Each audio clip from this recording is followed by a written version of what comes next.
Alright, this video is about folder structure. Now that we have our library set up, we will create a folder structure that will handle very well lots of files and keep everything organized. Of course, you can create your own folder structure, but this structure is what I have used for many of my projects, and also have seen big React apps built with this structure.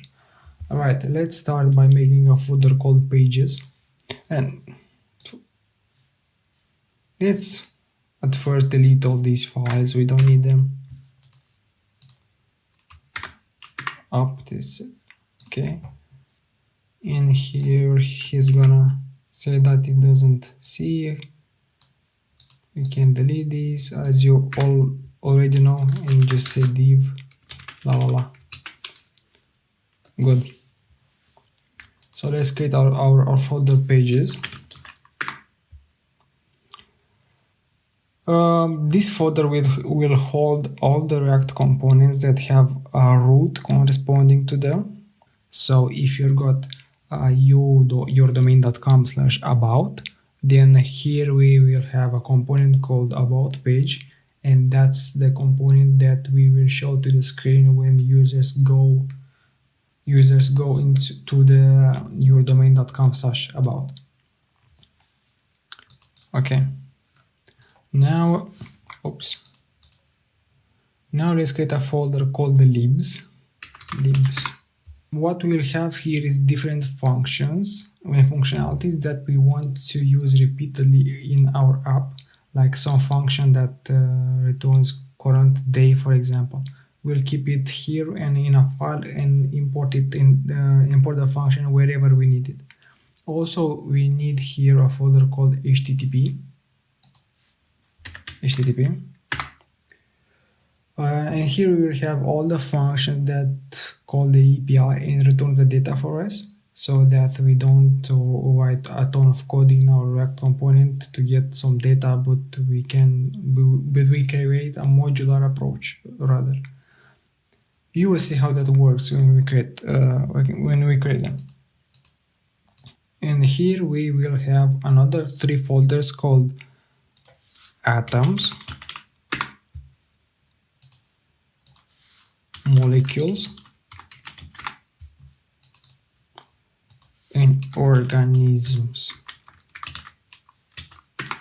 Alright.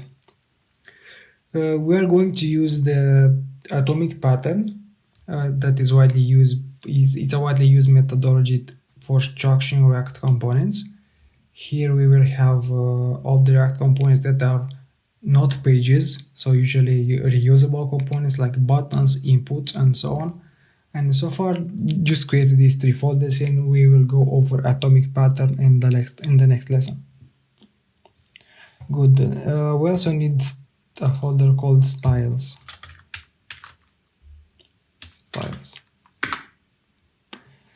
And we will hold here all our global SCSS, meaning that this SCSS will first of all affect all the project, and second of all we will have here styles and different things that we can import in our SCSS in our small React components if we need to. You will see.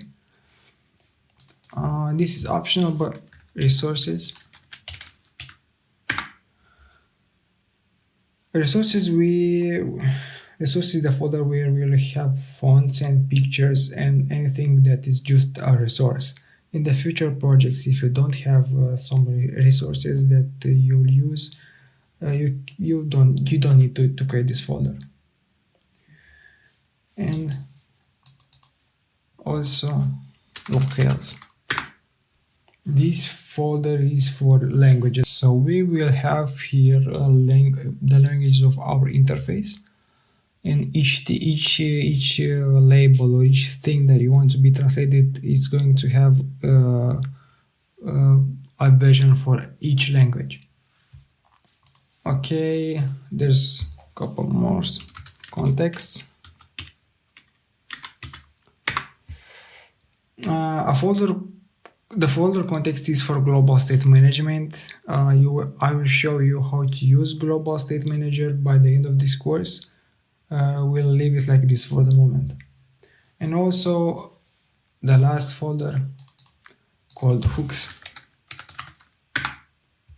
where we will have functions that work as a hook, so they are recalled in a sense when something changes. Alright, that's kind of it with the folder structure.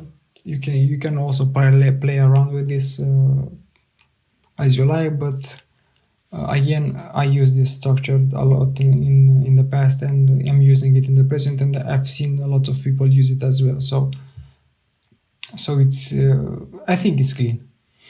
You gotta agree. So yeah, that's it with the folder structure. See you in the next video.